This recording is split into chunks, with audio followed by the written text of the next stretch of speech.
का एहसास इबादत से कम नहीं, जरा सी नज़र घुमाई और देख लिया। ये इश्क है शहीदों के प्रति, क्रांति वीरों के प्रति। और इस समय हम साकेत में हैं और हमारे साथ हैं कलाकार रानी प्रसाद। रानी जी, ब्रॉडकास्ट मंत्रा में आपका स्वागत है। Thank you. ये जो आपने तस्वीर मंगल पांडे की, क्रांतिवीर अमर शहीद मंगल पांडे की आप बना रहे हैं, ये कैसे आपको ये कला का शुरुआत आपने की है? मैं बहुत देशभक्त हूँ और मैं रिप्रेजेंट करना चाहती हूँ कि इस आज़ादी के लिए जितने हमारे स्वतंत्र वीर हैं उन्होंने कितना मतलब रिबल इंडिया में पैदा किया, उसमें से एक है मंगल पांडे जी। इन्होंने ही स्टार्ट किया आज़ादी के लिए। तो मैं प्रेजेंट करना चाहती हूँ इनको कि हम एक स्वतंत्र अभी भारत में जी रहे हैं और वो इन लोगों की वजह से ही हम आज आराम से ज़िंदगी जीते हैं, उठते हैं, खाते हैं, पीते हैं और बहुत ही सेटल लाइफ आज की है। तो इन लोगों की वजह से है। तो मेरा प्रेम इनके प्रति बहुत ज़्यादा है, इसीलिए मैं इनको रिप्रेजेंट करना चाहती हूँ एज अ आर्टिस्ट और दिखाना चाहती हूँ कि इन्होंने हमारे इस आज़ादी के लिए, इस पीस ऑफ वर्ल्ड के लिए इन्होंने कितना कुछ किया है। तो यही मैंने पेंटिंग में भी दिखाई है। इन्होंने 1857 से 1947 तक की जो लड़ाई है देशभक्ति की, ये पूरा पेंटिंग में मैंने दिखाया हुआ है। ये इंग्लैंड का झंडा है जो कि यहाँ मशाल से जलता हुआ दिखाया है मैंने। और ये तलवार और ये जो बंदूक है, दोनों की लड़ाई से यहाँ पे अभी ये बुक मैंने अभी बनाया नहीं है।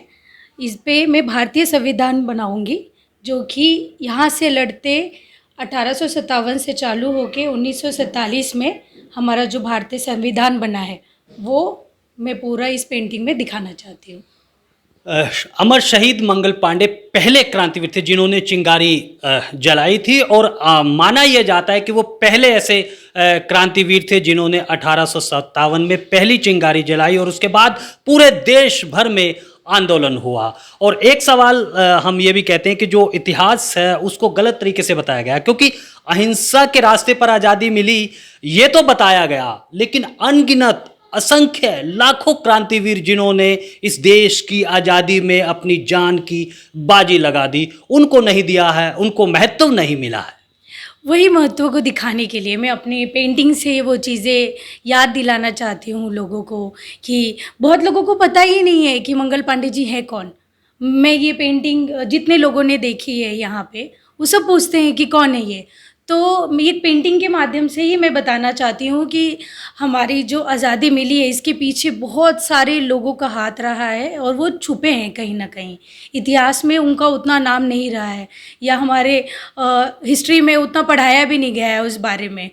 तो मैं अपने पेंटिंग के ज़रिए ही दिखाना चाहती हूँ कि किन किन लोगों ने इसमें पार्टिसिपेट किया है और तब जाके मतलब अनगिनत लोगों के वीर होने के बाद ही हमें आज़ादी मिली है। आज़ादी मिली और आज़ादी के इस अमृत महोत्सव में प्रधानमंत्री नरेंद्र मोदी ने एक अभियान पूरे देश में और उन खासकर ऐसे क्रांतिवीर जो अभी तक जिनके बारे में देश की जनता जानती नहीं है, उनके बारे में बताया नहीं गया है, अब उनको खोज खोज कर ऐसे हीरो को, ऐसे शहीदों को निकाला जा रहा है और उनको पूरा सम्मान इस समय भारत की सरकार जो है वो दे रही है। दूसरी अगर हम तस्वीरों की बात करें, ये जो आप दूसरी पेंटिंग्स जो करती हैं, इस पेंटिंग के बारे में हमें बताइए कि किस तरह से क्या दर्शाना चाहती हैं।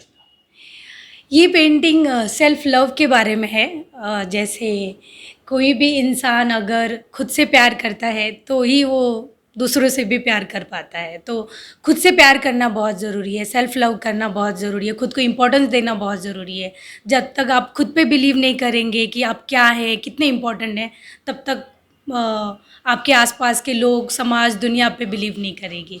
तो इसीलिए ये सेल्फ लव में मेरा टॉपिक रहा है।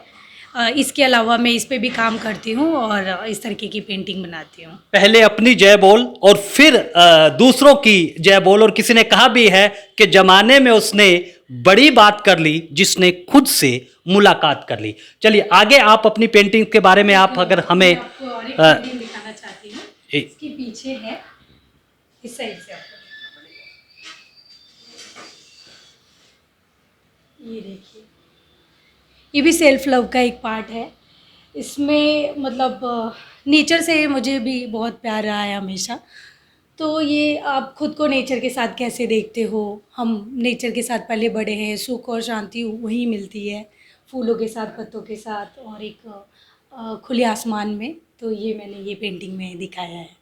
तो यही कहा जाता है कि कलाकार की जो सृजनात्मक रचनाशीलता है वो जब अंगरती है तो वो प्रकृति के करीब जाती है, स्वयं के देखती है, उन भावों को इन पेंटिंग के जरिए उकेर देती है। और हम रानी प्रसाद के बारे में बताएं कि वो जिस तरह से न केवल पेंटिंग बनाती हैं बल्कि एक अपना बिजनेस भी वो चलाती हैं, उसके बारे में भी हमारे दर्शकों को बताइए।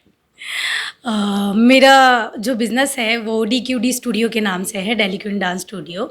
और मैंने इस बिज़नेस में एक अंडर वन रूफ सारी एक्टिविटी आप कर सकते हो, लाइक फिटनेस से रिलेटेड जिम कर सकते हो, योगा कर सकते हो, जुम्बा कर सकते हो, हॉबी से रिलेटेड आप पेंटिंग बना सकते हो, गिटार बजा सकते हो, तबला बजा सकते हो, हारमोनियम बजा सकते हो। मतलब अपने आप को एक पीस ऑफ माइंड के लिए जो भी अच्छा लगे आपको, डांस, पेंटिंग, ड्राइंग, फिटनेस, जो भी अच्छा लगे आप वो इसको ज्वाइन कर सकते हो। ऐसा मैंने एक सेंटर बनाया हुआ है, तो मैं आप लोगों को दिखाना चाहूँगी।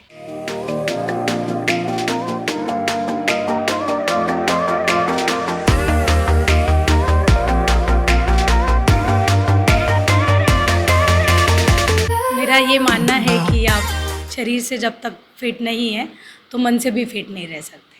तो आप शरीर को भी उतना ही कोरोना काल में आपको तो पता ही है, और लोगों को भी अब एहसास हो गया है कि अपने आप को फिट रखना कितना ज़रूरी है, तभी आप मन से भी फिट रह पाएंगे। तो ये मेरा एक काम है, सोशली कैसे इस चीज़ों को बढ़ावा दी जाए, कैसे फिटनेस को और अपने एक्स्ट्रा एक्टिविटीज़ को, हॉबीज़ को कैसे बढ़ावा दिया जाए, और एक छत के नीचे सारी एक्टिविटी मिल जाए आपको। पूरे फैमिली के साथ आप आ सकते हो, यहाँ पे आप डांस कर सकते हो, फिटनेस कर सकते हो, पेंटिंग कर सकते हो, और मतलब पूरा एक फैमिली वक्त आप गुजार सकते हो यहाँ पे, और अपने आप को भी बी द बेस्ट वर्जन, ये मेरा टैगलाइन रहा है। तो आप यहाँ पे देख सकते हो। यहाँ पे मैंने डांस स्टूडियो भी बनाया हुआ है, तो वो भी मैं आपको दिखा देती हूँ। तो इसका मतलब यह है कि जो आत्मनिर्भर भारत की एक मुहिम सरकार ने चलाई है उसका भी आप एक हिस्सा बनी है, ना केवल खुद के लिए रोजगार कर रही हैं बल्कि रोजगार दे भी रही हैं।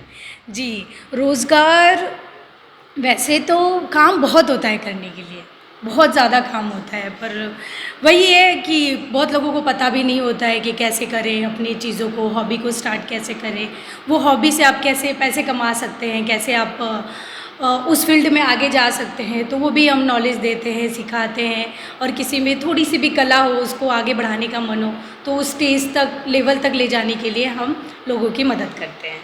चलिए, तो ये थी रानी प्रसाद जो कि किसी भी हुनर को तराशने का काम करती हैं, कलाकार हैं और एक गुरु की भूमिका में भी है।